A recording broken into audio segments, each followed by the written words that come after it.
All right, so then we get into our more complicated rules of differentiation, which are our product and our quotient rules.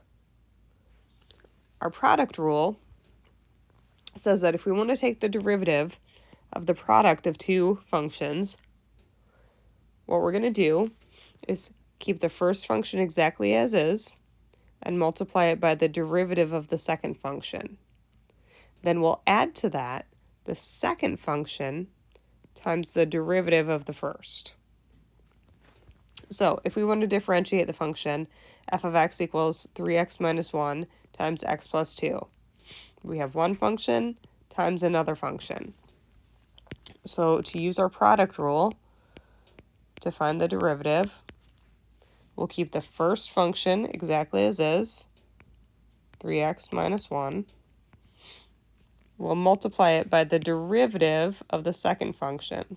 So the derivative of x plus 2, well, derivative of x would just be 1, plus derivative of 2 is a constant, it'd just be 0.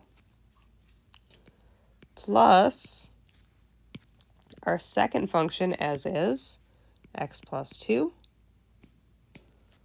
times the derivative of the first function. So the derivative of 3x minus 1 would be 3 minus 0.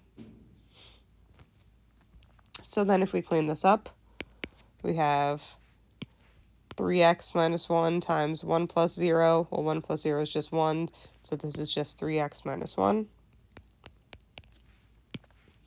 Over here we have x plus 2 times 3 minus 0. 3 minus 0 is just 3.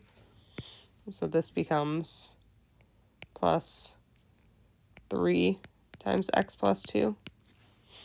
If we distribute, we have 3x minus 1 plus 3x plus 6, or 6x plus 5.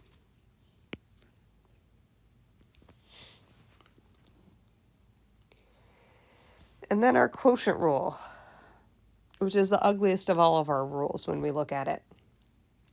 Quotients, we have the derivative of one function over another function, so f of x over g of x. To find its derivative, we take the denominator times the derivative of the numerator minus the numerator times the derivative of the denominator over the denominator squared. Now, a lot of times we don't even bother squaring out that denominator squared portion. We just leave it as some quantity squared. So if we want to look at the function f of x equals x squared plus x minus 2 over x cubed plus 6, to find its derivative, f prime of x, we're going to take the denominator, x cubed plus 6, times the derivative of the numerator. So the derivative of x squared would be 2x. Derivative of x would be 1. Derivative of 2 is just 0. Minus the numerator. So minus that quantity x squared plus x minus 2 times the derivative of the denominator. So derivative of x cubed would be 3x squared. Derivative of 6 would be 0.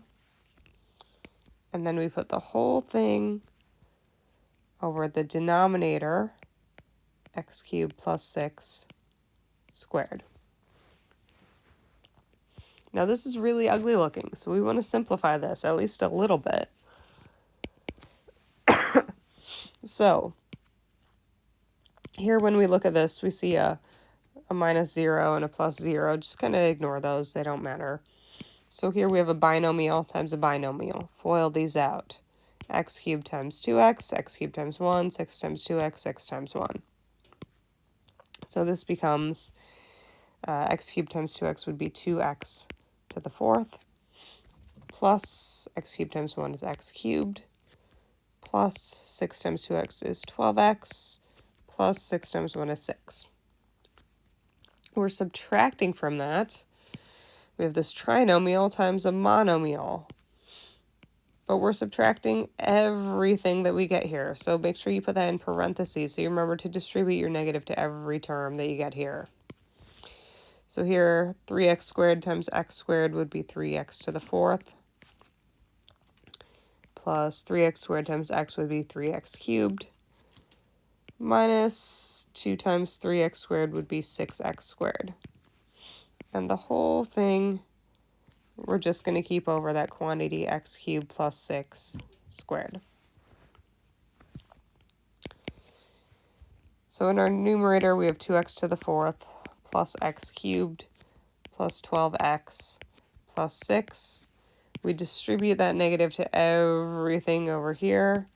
So it becomes minus 3x to the fourth minus 3x cubed plus 6x squared over that quantity x cubed plus 6 squared. And then if we combine our like terms, let's see, we've got a 2x to the fourth and a negative 3x to the fourth. So that becomes a negative 1x to the fourth or negative x to the fourth. We've got an x cubed and a negative 3x cubed. So minus 2x cubed.